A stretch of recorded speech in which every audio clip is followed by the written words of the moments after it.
Bersama saya Azlin Arif dalam rentasan berita edisi 748. Antara paparan utama. Rupanya 70 menteri masih tak cukup untuk kerajaan tebuk atap. Bersatu ibarat cacing menelan naga. PAS tebuk atap demi perpaduan.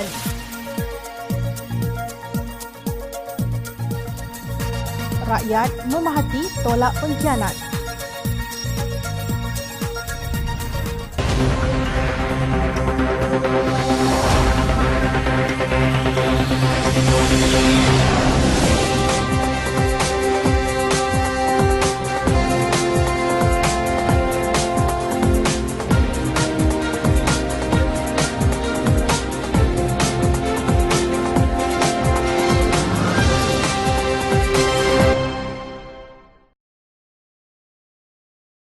Assalamualaikum dan salam sejahtera. Senator Datuk Razali Idris mencadangkan kerajaan menubuhkan kementerian khusus untuk menjaga hal ehwal Melayu, orang asli Bumiputera Sabah dan Sarawak serta masyarakat Siam di negara ini. Beliau berkata Kementerian Peribumi perlu diwujudkan untuk membolehkan penyelarasan kerajaan pusat dan negeri bagi membantu menyelesaikan isu dihadapi masyarakat peribumi termasuk hak asasi, alam sekitar, pembangunan pendidikan, kesihatan, ekonomi dan sosial. Ahli Majlis Tertinggi Bersatu itu berkata urusan membantu masyarakat peribumi ketika ini berselerak dalam pelbagai jabatan kerajaan. Beliau mengambil contoh Jabatan Kemajuan Orang Asli JKOA diletakkan di bawah Kementerian Pembangunan Luar Bandar, manakala hal ehwal Sabah dan Sarawak diletakkan khusus di bawah Kementerian di Jabatan Perdana Menteri, diketuai seorang menteri dan timbalan menteri, masing-masing datangnya dari dua negeri tersebut. Razali juga merujuk kepada beberapa negeri termasuk Kedah yang mengkhususkan jawatankuasa hal ehwal masyarakat Cina dan Siam. Sementara itu katanya kepentingan kaum Melayu diletakkan di beberapa kementerian, agensi dan jabatan kerajaan. Sudah tiba masanya kerajaan memikirkan cara terbaik untuk meletakkannya di bawah satu bumbung dengan menyediakan peruntukan yang khusus untuk manfaat masyarakat pribumi, ujarnya seperti dipetik Berita Harian. Untuk rekod, Kabinet Pakatan Harapan mempunyai 27 menteri dan 26 timbalan menteri. Namun, Kabinet Tebuk Atap Tan Sri Muhyiddin Yassin memiliki 32 portfolio menteri dan 38 timbalan menteri. 7 kementerian mempunyai 2 timbalan menteri. Kita tidak tahu apa yang kini dilakukan oleh 70 orang menteri tersebut selain tambahan perbelanjaan untuk operasinya. Pada 17 Ogos lalu, Parlimen meluluskan belanjawan tambahan 7,184 juta bagi dibelanjakan untuk urusan kerajaan pada tahun ini. Itu pun masih ada senator yang mencadangkan supaya ditubuhkan lagi satu kementerian khas untuk menjaga kepentingan Melayu Bumiputera. Dari mana dana yang digunakan untuk perbelanjaan Kabinet Mega Muhyiddin Yassin kalau bukan dari cukai yang dibayar oleh pelbagai kaum di negara ini? Mari kita mengulang kaji hadis Rasulullah yang mengingatkan umat Islam tentang bahayanya golongan Al-Ruwaibidah, iaitu orang yang bebal bercakap perkara yang besar. Maksud hadis tersebut akan datang kepada manusia tahun-tahun yang penuh dengan penipuan dan tipu daya. Kata-kata pendusta dibenarkan, iaitu dipercayai, dan didustakan percakapan orang yang benar, diberi amanah kepada pengkhianat dan dikhianati orang-orang yang amanah. Kemudian akan berkata-katalah golongan Al-Ruwaibidah. Baginda SAW ditanya, siapakah golongan Al-Ruwaibidah?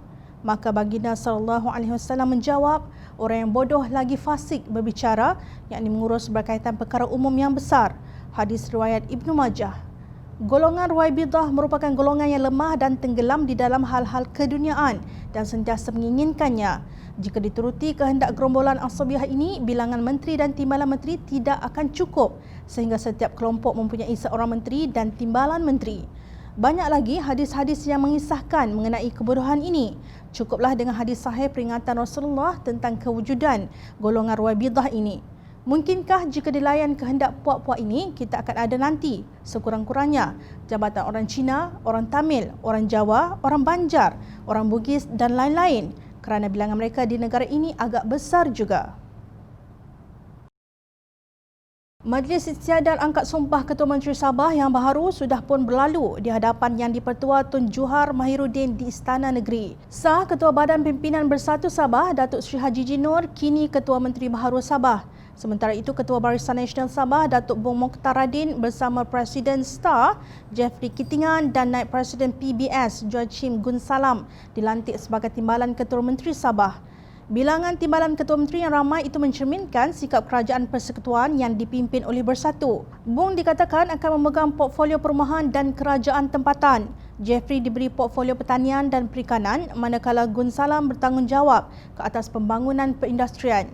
Terdahulu, Ketua Pergerakan Pemuda UMNO Datuk Dr. Ashraf Wajdi memberi amaran kepada Bersatu supaya tidak angkuh selepas parti itu mengalah berhubung calon Ketua Menteri Sabah yang baharu selepas pilihan raya negeri lalu. Waktu nak selamatkan kerajaan persekutuan demi rakyat, UMNO BN dengan kerusi terbesar 43 ahli parlimen berjiwa besar mengalah kepada PPBM yang hanya ada 6+15 ahli parlimen lompat dari UMNO untuk mengangkat Tan Sri Muhyiddin Yassin sebagai PM, kata Ashraf dalam kenyataan di Facebook beliau.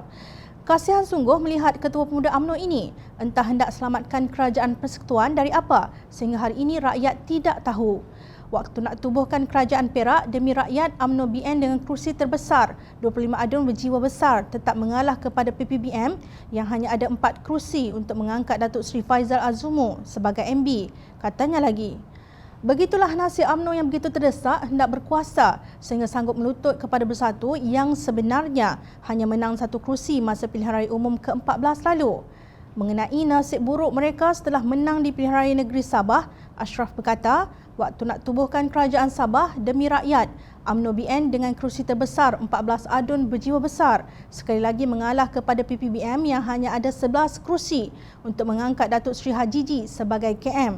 Lalu beliau melontarkan amaran kepada Ketua Pemuda Bersatu Wan Ahmad Fahisal Wan Ahmad Kamal yang menyatakan rakyat memilih Perikatan Nasional disebabkan gabungan itu tidak dibebani dengan isu masa lalu.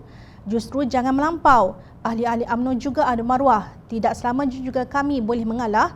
Nasihat saya bersahabat dan berpakat mesti jujur dan ikhlas, tegasnya. Begitulah nasib parti politik yang bersekongkol mencuri mandat rakyat daripada kemenangan Pakatan Harapan pada pilihan raya umum ke-14 lalu. Hanya manusia yang berakhlak mulia sahaja yang mampu bersahabat dan jujur dalam muafakat, bukannya pencuri. Tahniah Bersatu, hari ini kalian sudah umpama cacing yang menelan naga. Kalian berjaya menundukkan parti keramat itu. Esok kita tidak tahu bagaimana masa depan UMNO dan pemimpin mereka. Sementara itu, apa kata PAS? Dua parti yang didominasi bukan Islam kini memegang jawatan timbalan Ketua Menteri Sabah. Islam tidak terancamkah? Mandat telah diberikan kepada Barisan Nasional, Perikatan Nasional dan Parti Bersatu Sabah membuktikan rakyat negeri Sabah mahukan jaminan kestabilan politik, kata Ketua Penerangan PAS Pusat, Kamaruzaman Muhammad. Keputusan PRN yang sekaligus berlaku peralihan tampuk kerajaan negeri Sabah ini juga menunjukkan rakyat Sabah turut memberi sokongan kepada kepimpinan Tan Sri Muhyiddin Yassin.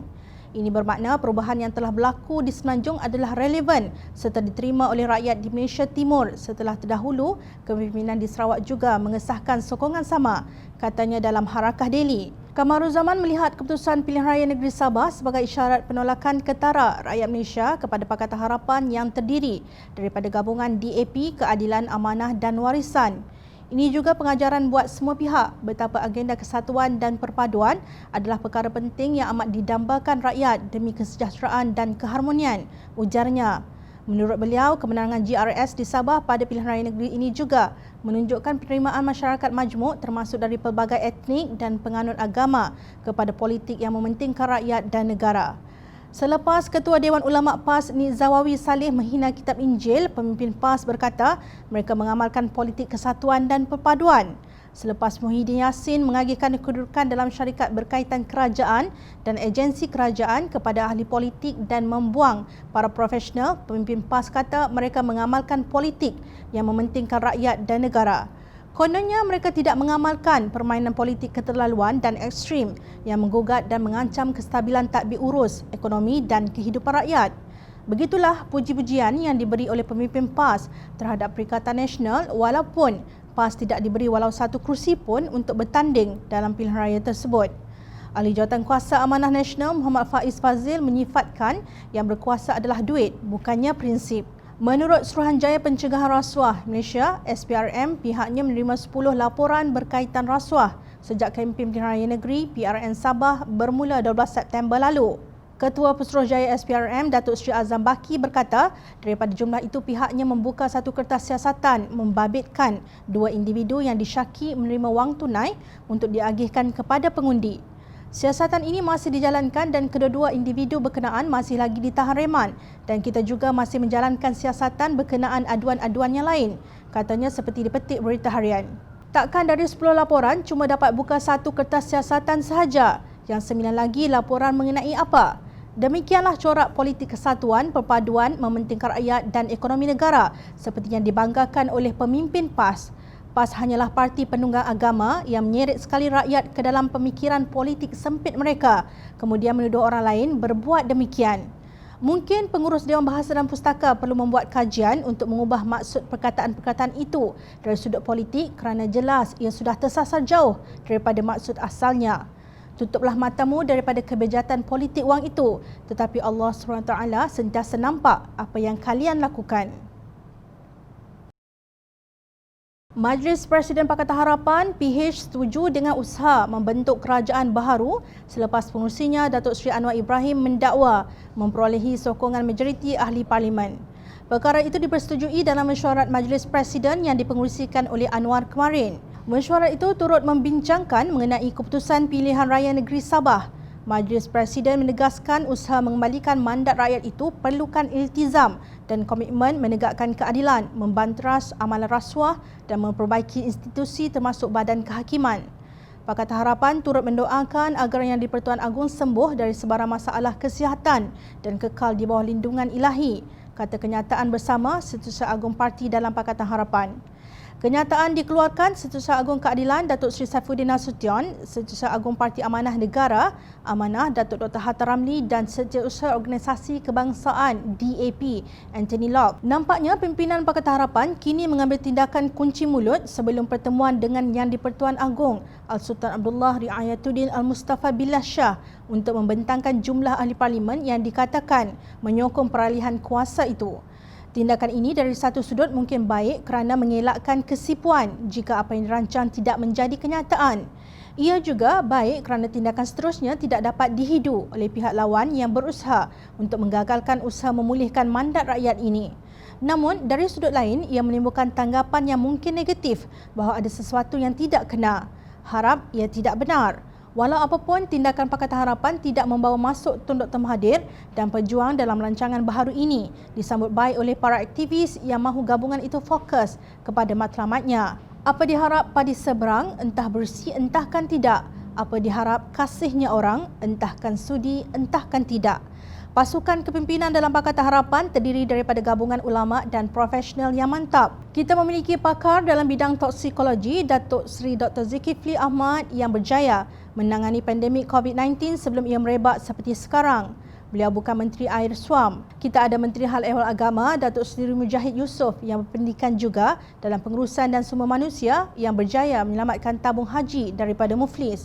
Kita ada Menteri Kewangan Lim Guan Eng yang mengamalkan prinsip tender terbuka, berintegriti dan telus. Kita ada Menteri yang menjaga hal ehwal wanita iaitu Datuk Seri Wan Azizah dan timbalannya Hanayo yang bukan hanya pasu bunga di Parlimen. Jauh sekali untuk menjadi Menteri Doraemon. Begitu juga Datuk Seri Saifuddin Nasution dan Datuk Seri Salahuddin Ayub yang amat rajin turun padang demi menjaga kepentingan rakyat sama ada tentang harga makanan atau bekalan makanan. Ramai lagi nama-nama Menteri Pakatan Harapan yang Jom Channel tidak sempat sebut. Cubalah kalian bandingkan dengan Kabinet 70 orang gerombolan tebuk atap. Ada di antaranya memiliki ijazah palsu. Ketelusan dan integriti itu ditakuti oleh golongan perasuah dan gila kuasa sehingga berlaku langkah Sheraton yang didalangi oleh Tan Sri Muhyiddin Yassin dan Datuk Sri Azmin Ali. Yang keluar itu adalah yang membawa masalah kepada Pakatan Harapan. Noktah. Apakah pencapaian mereka sehingga kini? Tepuk dada, tanyalah iman. Rakyat memerhati. Teruskan bersama kami di Jom Channel dan layari portal jomchannel.net untuk mendapatkan berita politik tanah air. Saya Azlin Arif, terima kasih. Assalamualaikum dan salam sejahtera.